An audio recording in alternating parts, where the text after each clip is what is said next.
أشهد أن لا إله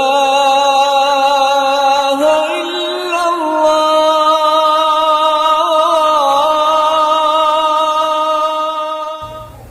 Olá pessoal, tudo bem com vocês? Vamos continuar então a leitura do capítulo 2 de Assyrian en Al-Andalus. Vamos lá? Vou ler para vocês num outro cenário, tá? Vou ficar pequenininha aqui no cantinho da tela. Já deixem aqui o seu like, seu comentário, compartilhem o vídeo, ativem o sininho, tá bem? Que hoje eu não volto no final. O próximo vídeo vai ser o capítulo 3, ok? La condición de la mujer, como é o nome? Os itens do capítulo 3. Vamos ter aqui la condición de la mujer, la familia, la educación primaria, la alimentación, los deberes religiosos e los entierros. E com isso a gente fecha mais esse capítulo do livro. Los muebles. Tenían pocos muebles. En las grandes mansiones se colgaban de los muros como adorno paños de lana fina o de seda y se cubrían los suelos con alfombras. Junto a las paredes había asientos alargados y bajos y frente a estos mesas redondas y bajas para comer. El señor de la casa solía sentarse sobre un estrado con almohadones. Sobre la alfombra había también almohadones redondos de cuero teñido de vivos colores. Las camas tenían colchones de lana, sábanas bordadas, almohadas y mantas. Los niños dormían en cunas con un pequeño colchón y un empapador de cuero. En lugar de armarios, usaban baúles de madera para guardar la vajilla y otros objetos de la casa, para lo cual habían también unos nichos horadados en los muros. La ropa la guardaban en grandes cofres. En la cocina había platos, ollas de cobre, sartenes y cestones de esparto, y el agua se conservaba en calabazas. Cada casa tenía su despensa donde se guardaban en tinajas de barro vidriado las provisiones para todo el año: carne acecinada, aceite de oliva, harina, vinagre, miel, conservas y frutos secos. El padre de familia era por lo general quien guardaba las llaves de la despensa. A pesar del suave clima andaluz, en invierno era necesario tener calefacción. Como las casas grandes tenían sus propios baños, hacían circular el agua caliente por tuberías de barro y caldeaban así paredes y suelos. Usaban además braseros de metal en los que quemaban carbón. Para iluminarse de noche tenían lámparas de bronce con bujías. En los palacios había altos candelabros de cobre. Una suscripción de la iluminación de un palacio toledano del siglo XI dice: el salón brillaba como si el sol y la luna se hallaran en su cenit, como una corona. En las casas humildes había menos muebles, no tenían colgaduras en las paredes y los suelos estaban cubiertos todo lo más por simples esteras.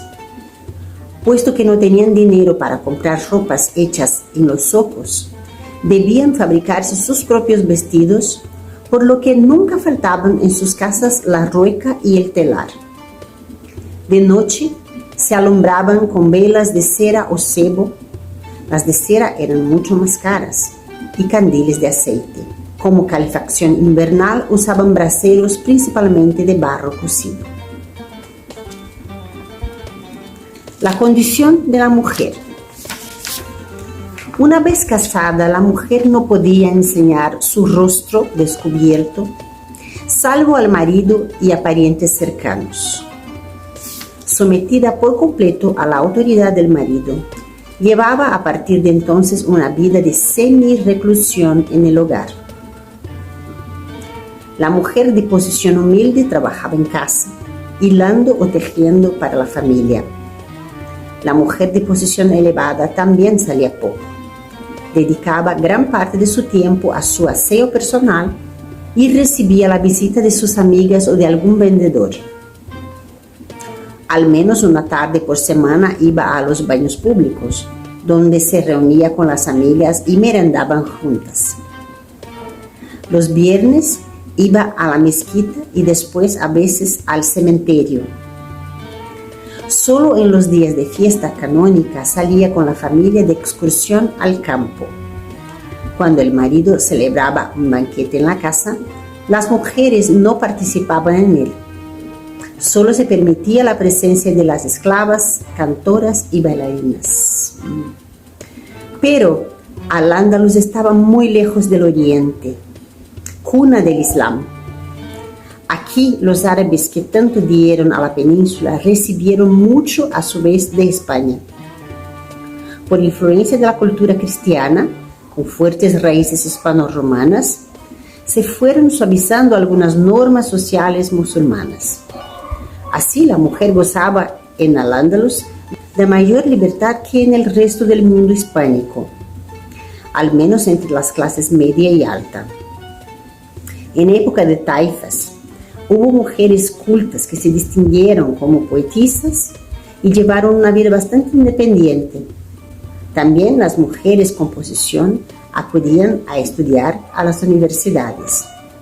Algunas de estas mujeres ricas, solteras o viudas, se dejaban cortejar en los cementerios donde los días de fiesta se organizaban verdaderas romerías. Incluso a partir del siglo XII, ni siquiera se respetó escrupulosamente la costumbre del velo, siendo corriente ver mujeres por la calle con la cara descubierta.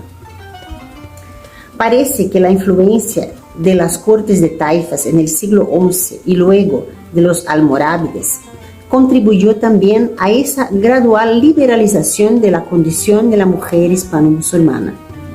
La razón de ello podría ser que en la cultura de origen de estos pueblos bereberes, la mujer tuvo desde antiguo un papel más destacado, tanto en la vida familiar como social.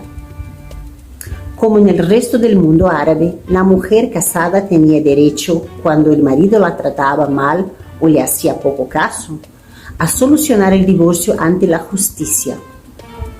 En caso de serle concedido, la ley fijaba unos plazos legales para la separación y la mujer podía llevarse consigo su ajuar o enxoval, ¿no?